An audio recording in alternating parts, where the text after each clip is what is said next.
class 7. Now we are going to start exercise 8, comparing quantities. Comparing quantities means quantity numbers दिए हुए हैं उनको किस तरह से कंपेयर करना। अब क्वांटिटी में नंबर के साथ में क्या आता है, उसकी वैल्यू मीन्स उसकी यूनिट भी आती है। जैसे केजी को केजी से कंपेयर करना, केजी को ग्राम से कंपेयर करना, लीटर को लीटर से, मिलीलीटर से कंपेयर करना। तो ये हम क्या करेंगे, स्टडी करेंगे। अब देखो इसमें फर्स्ट दिया हुआ है आपको टॉपिक रेशो। क्या टॉपिक दिया हुआ है, रेशो। तो रेशो क्या होता है, it is comparison between two similar quantities. मतलब दो सिमिलर क्वांटिटीज को क्या किया जाता है, कंपेयर किया जाता है। ठीक है, इसमें both unit or both quantity should have same unit. So compare same quantities.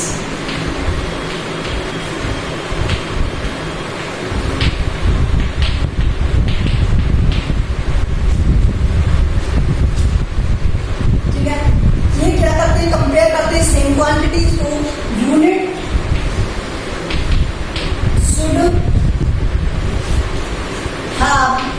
Same, unit क्या होनी चाहिए, सेम होनी चाहिए। Unit should have same, unit क्या होनी चाहिए, सेम होनी चाहिए। Compare the same quantities, same quantities को कंपेयर करते हैं, यूनिट क्या होनी चाहिए, सेम होनी चाहिए। ओके, अब रेशो है क्या एक्चुअली। रेशो का मीन्स है कि जैसे आपको दे दिया जाए 2 kg और आपको कह दिया जाए 50 ग्राम, बताओ इनके बीच में रिलेशन क्या है, 50 ग्राम। ठीक है, वैसे एक्चुअली जी में लिखते हैं, तो इसके बीच में रिलेशन क्या है। अब देखो आपको पता है 2 kg और ये 50 ग्राम, तो क्या सेम यूनिट है, नहीं है। तो 1 kg इक्वल्स टू क्या होता है, 1000 ग्राम, यही होता है। तो 2 kg इक्वल टू कितना हो गया, 2000 ग्राम। अब आप मुझे बताओ ये 2000 ग्राम है और ये 50 ग्राम है, इन दोनों के बीच में रिलेशन क्या है। सर हमें पता है कि ये इसका कितना मल्टीपल है, बताओगे तो मुझे 40 टाइम्स है। कितना है, 40 टाइम्स है। तो ये यहाँ पर अगर मैं कहूँ कि इसमें रेशो लगा दूँ, तो यहाँ पर ये और ये 0 से 0 कट जाएगा, 5 से ये आ गया 40, तो यहाँ पर रेशो बन गया 40। ये है रेशो कि इस नंबर को, ये जो नंबर है जब ये वन वैल्यू है तो ये 40 है, मीन्स ये नंबर 40 से मल्टीप्लाई होने पर ये 2000 बन जाएगा। मीन्स ये 40 टाइम्स है इस नंबर का। इस रेशो से हमें ये पता चलता है। अगर मैं इसे 50 से मल्टीप्लाई कर दूं तो दोनों को 50 से मल्टीप्लाई किया जाएगा। रेशो को सेम नंबर से मल्टीप्लाई और सेम नंबर से डिवाइड किया जाता है। यहाँ पर इनमें कभी भी एडिशन सब्ट्रैक्शन नहीं करते हैं। ठीक है, तो अब ये समझे आप। अब देखिए हमने 6th क्लास में रेशो समझा था, और रेशो में हमने क्या समझा था, मान लो आपको दे दिया जाए 0.35 रेशो 0.5, बताओ क्या ये सेम है, नहीं है। तो मैं एक इजी मेथड बताता हूँ आपको, या तो इस पॉइंट को पॉइंट से डिस्टर्बल करना है। तो यहाँ पर मैं इसे इस तरह से लिख सकता हूँ 35/100, और यहाँ पर इसे मैं लिख सकता हूँ 5/10। अब देखो यहाँ पर क्या यूनिट इनकी सेम है, ये तो 10 है, ये 100 है, ये 10 है, ये 100 है, नहीं है ना सेम। तो मैं दोनों को सेम सेम बना दूँ।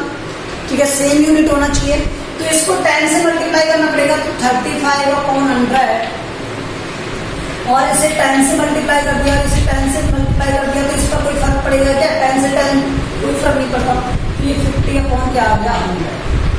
तो सेम वैल्यूज ऑलवेज रेशो में कट जाती हैं। आपको पता है 2:2 क्या होता है, 1 होता है। 2 से 2 डिवाइड हो जाएगा, 1:1 आएगा। तो इसी तरह 100 से कट हो जाएगा, तो रेशो क्या बना, 35:2। अब ये भी 5 से डिवाइड है तो 7 टाइम, और ये 5 से डिवाइड है तो 10 टाइम। तो रेशो क्या बन गया 7:10, 7:10। तो ये समझ में आया कि पॉइंट्स वाले क्वेश्चंस को किस तरह से सॉल्व करते हैं। देखो मैं कुछ और बताता हूँ।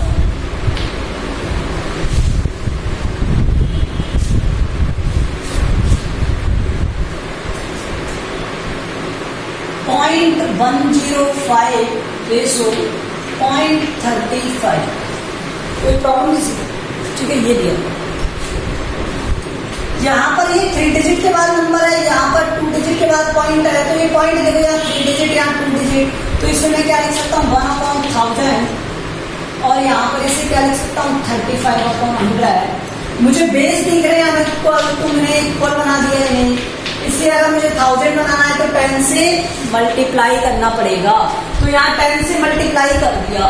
ओके, तो ये क्या आ गया 105 रेशो 350। ये 1000 से 1000 तो हट गया। ठीक है, अब ये देखो ये 35 का कुछ मल्टीपल है, ये भी 35 का कुछ मल्टीपल है। अगर जिसे नहीं आता वो 5 से ही कट कर दो, तो ये हो गया 21 टाइम, 5 से ये हो गया 70 टाइम, 7 से ये डिवाइड हो गया 3 टाइम, और 7 से ये हो गया 10 टाइम। तो इनका रेशो क्या आ गया 3:10। क्या आ गया 3:10। फिर से सुनो, इसमें पॉइंट हटाओगे तो ये 105/1000, इसमें पॉइंट हटाओगे तो 35/100। यहाँ से ये 105/1000 और ये 35/100, तो 10 से 10 कट हो जाएगा। यहाँ पर ये सॉरी, इसका ये 1000 से 1000 कट हो जाएगा, ये बन गया 350 और ये बन गया 105।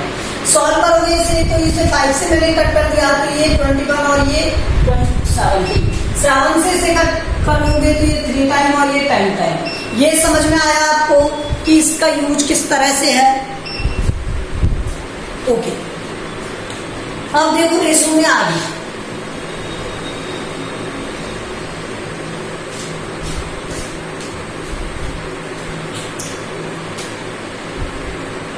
मान लो आपको दे दिया जाए 5 किलोमीटर और 250 मीटर, तो क्या ये सेम यूनिट है क्या? अगर ये रेशो में है तो ये सेम यूनिट है क्या? नहीं है। और रेशो ऑलवेज किस में आता है? सेम यूनिट में। तो पहले यूनिट सेम करो। तो यहाँ पर ये क्या हो गया किलोमीटर, तो 1 किलोमीटर इक्वल टू क्या आता है 1000 मीटर। क्या आता है 1000 मीटर। तो यहाँ से 5 किलोमीटर इक्वल टू क्या आ जाएगा 5 इंटू में 1000, दैट विल 5000 मीटर। अब देखो यूनिट सेम लग रहा है, तो यहाँ पर मैं क्या लिख सकता हूँ 5000 मीटर। कोशिश ऑलवेज हमेशा करना कि हम क्या करें, ये जो ग्रेटर वाली वैल्यू है उसे स्मॉलर में कन्वर्ट कर लें, आसान होता है करना सॉल्व करना। ठीक है, तो 250 मीटर, मीटर से मीटर का 0 से 0 का 5 से ये कट होगा 5 टाइम, और ये 5 से कट होगा 10 टाइम, 5 से ये हो गया 2 टाइम, और ये हो गया 1 टाइम। तो सॉरी 20 टाइम। ठीक है, तो ये 20 रेशो क्या आ गया 1, क्या आ गया 20 रेशो 1 आ गया। ओके,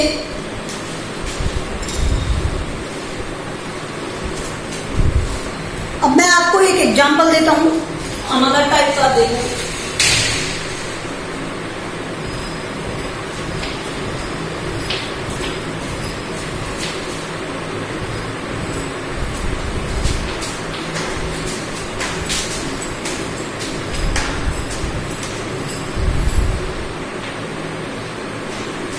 अब यहाँ पर बताओ मुझे क्या आना चाहिए। तो देखो दोनों रेशो इक्वल में है, दोनों रेशो इक्वल में है, तो यहाँ पर भी रेशो किस में रहेगा इक्वल में रहेगा। लेकिन ये तो अपनी लिस्ट वैल्यू में है ही नहीं, तो पहले से कन्वर्ट कर लो। 0 से 0 काट, ये आ गया 10:1, क्या आ गया 10:1, और यहाँ पर रेशो और यहाँ पर 5 मीटर। अब देखो इस 1 की वैल्यू क्या है, यहाँ पर 1 की वैल्यू है 5 मीटर, 1 की वैल्यू क्या है 5 मीटर। तो यहाँ पर 10 की वैल्यू क्या हो जाएगी, 1 को 5 से मल्टीप्लाई करोगे तभी तो आएगा यहाँ पर। तो यहाँ पर भी मैं सेम वैल्यू से मल्टीप्लाई करूंगा, तो यहाँ पर आ गया 50 मीटर। इसको भी 5 से मल्टीप्लाई करना पड़ेगा, तो ये आ गया 50 मीटर।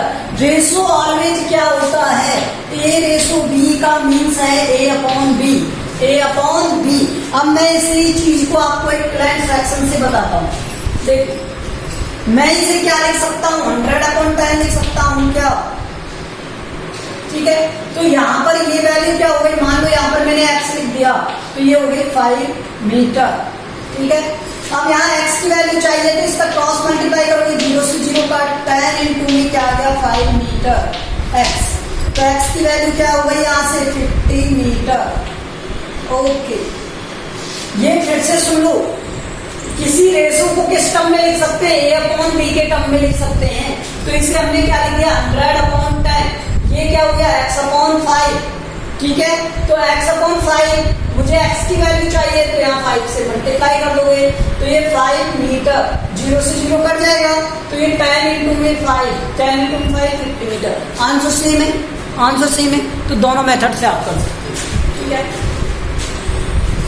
अब मैं आपको बताता हूँ प्रोपोर्शन, रेशो के बाद क्या प्रोपोर्शन।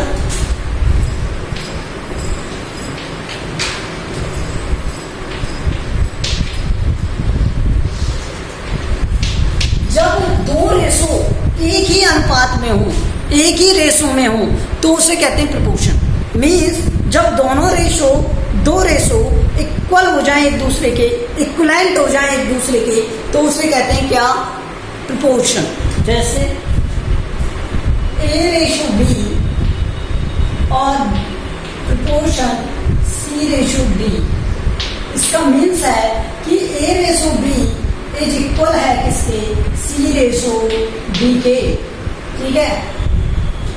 इसका मीन एक्चुअल में क्या निकलता है कि इंटरनल जो मिडिल टर्म्स है उनका मल्टीप्लाई, तो प्रोडक्ट ऑफ मिडिल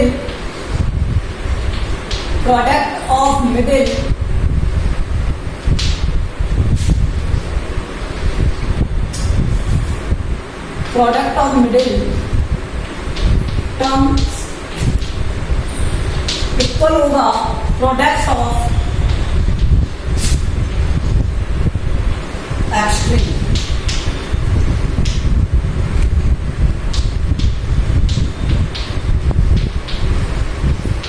ठीक है, product of extreme.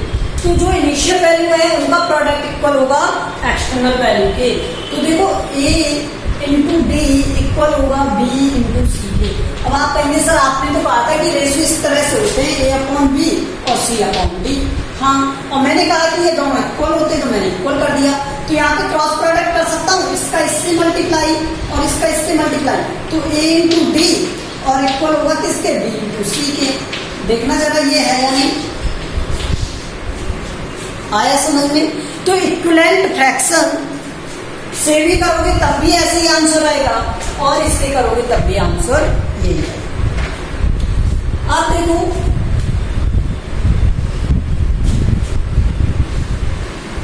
Continue proportion क्या होता है, कंटिन्यू प्रोपोर्शन क्या होता है। देखो कंटिन्यू प्रोपोर्शन में क्या होता है कि दो प्रोपोर्शन है, उनमें 3 वैल्यूज दी हुई होती हैं और फिर आपसे पूछता है कंटिन्यू प्रोपोर्शन। क्या पूछता है, कंटिन्यू प्रोपोर्शन।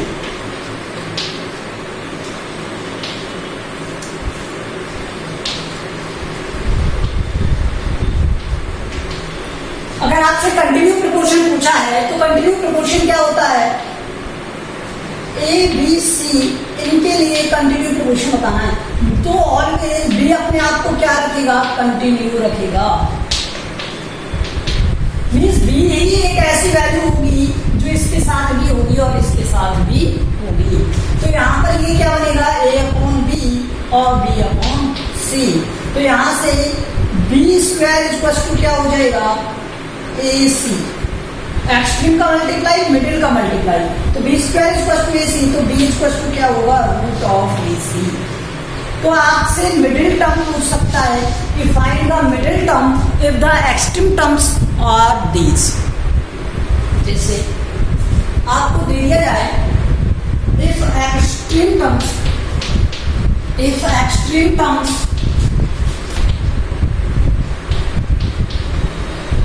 are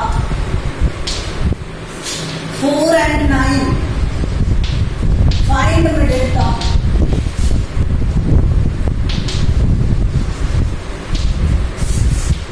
इस तरह से क्वेश्चन दे दिया जाए तो मिडिल टर्म क्या होता है, b √AC होता है।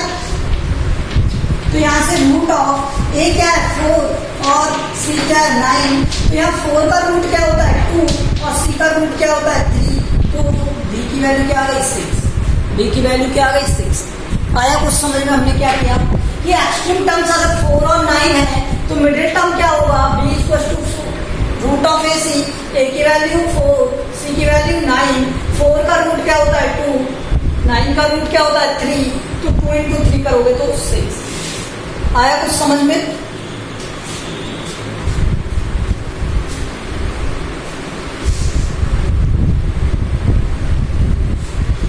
अब मैं एक कॉन्सेप्ट आपको बताता हूँ इनवर्स रेशो का और कंटिन्यूटी रेशो का। मतलब एक तो इनवर्स रेशो हो और एक डायरेक्ट रेशो हो।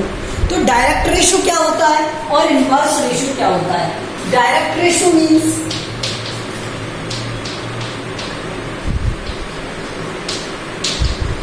अगर किसी चीज को इंक्रीज कर दिया जाए, अगर किसी को इंक्रीज कर दिया जाए तो उसके रिस्पेक्ट में जो अनदर वैल्यू है वो भी क्या होनी चाहिए? इंक्रीज होनी चाहिए। जैसे अगर मान लीजिए मेरे पास 10 रुपीज है और 10 रुपीज में 1 पेन आता है। कितना पेन आता है? 1 पेन। 10 रुपीज में 1 पेन आता है। अगर मेरे पास ये 100 रुपीज हो जाए तो कितने पेन आएंगे? 10 पेन आएंगे। कितने पेन आएंगे? 10 पेन। एक बात समझो, अगर मेरे पास 10 रुपीज है और 1 पेन आ रहा है तो मेरे पास 100 रुपीज होने पर कितने पेन आएंगे? 10। तो यहाँ पर जैसे मैंने प्राइस को किया इंक्रीज तो यहाँ पर नंबर ऑफ ऑब्जेक्ट भी क्या हो गए? इंक्रीज। तो जो प्राइस और ऑब्जेक्ट का रिलेशन है वो क्या होता है? डायरेक्ट रिलेशन होता है। क्या होता है? Direct relation. तो किसमें हुआ डायरेक्ट रिलेशन? प्राइस में और नंबर ऑफ ऑब्जेक्ट में। Price and number of object.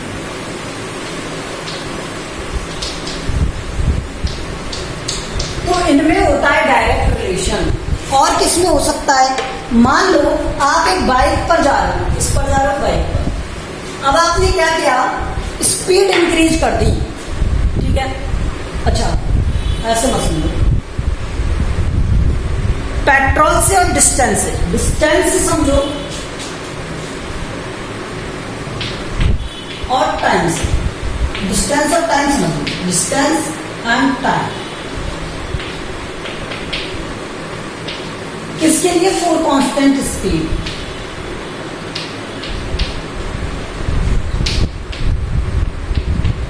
अगर मान लो आप एक ही स्पीड से जा रहे हो, भाई हम 10 किलोमीटर पर आवर से जा रहे हैं तो 10 किलोमीटर पर आवर से ही चल रहा है। अब आप एक बात बताओ कि 1 आवर में अगर आपने 10 किलोमीटर ट्रेवल किया तो 2 आवर में कितना करोगे? 20 किलोमीटर। तो मीन्स जैसे ही टाइम इंक्रीज होगा डिस्टेंस भी क्या हो जाएगी? इंक्रीज। अगर मान लो आपने 1 आवर में 10 किलोमीटर आपने ट्रेवल किया तो आप 2 आवर में कितना ट्रेवल करोगे? ऑब्वियसली 20 किलोमीटर करोगे। करोगे या नहीं करोगे? तो जैसे ही मैंने टाइम इंक्रीज किया तो यहाँ डिस्टेंस भी क्या हो गया? इंक्रीज हो गया। क्या हो गया? इंक्रीज। तो ये है डायरेक्ट रिलेशन। क्या है? Direct relation. अच्छा तो कांस्टेंट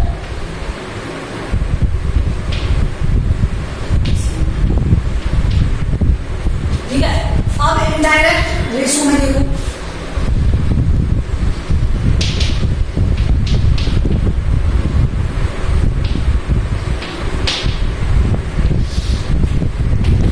इसका मीन्स क्या है? इनडायरेक्ट रिलेशन क्या होता है? जब किसी चीज को इंक्रीज किया जाए तो उसके रिस्पेक्ट में दूसरी की वैल्यू क्या हो जाए? डिक्रीज हो जाए। जैसे मान लो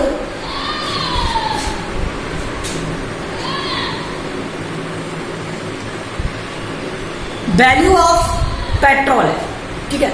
अगर मैं पेट्रोल का वैल्यू इंक्रीज कर दूं तो क्या उतने ही लीटर पेट्रोल आएगा?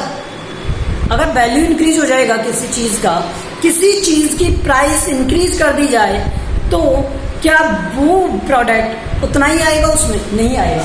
तो किसी चीज का वैल्यू ऑफ समथिंग अगर इंक्रीज कर दिया जाए, वैल्यू ऑफ समथिंग इंक्रीज कर दिया जाए तो जो नंबर ऑफ प्रोडक्ट हैं वो क्या आएंगे? कम आएंगे। नंबर ऑफ प्रोडक्ट क्या आएंगे? कम आएंगे। अब इसका मीन समझो।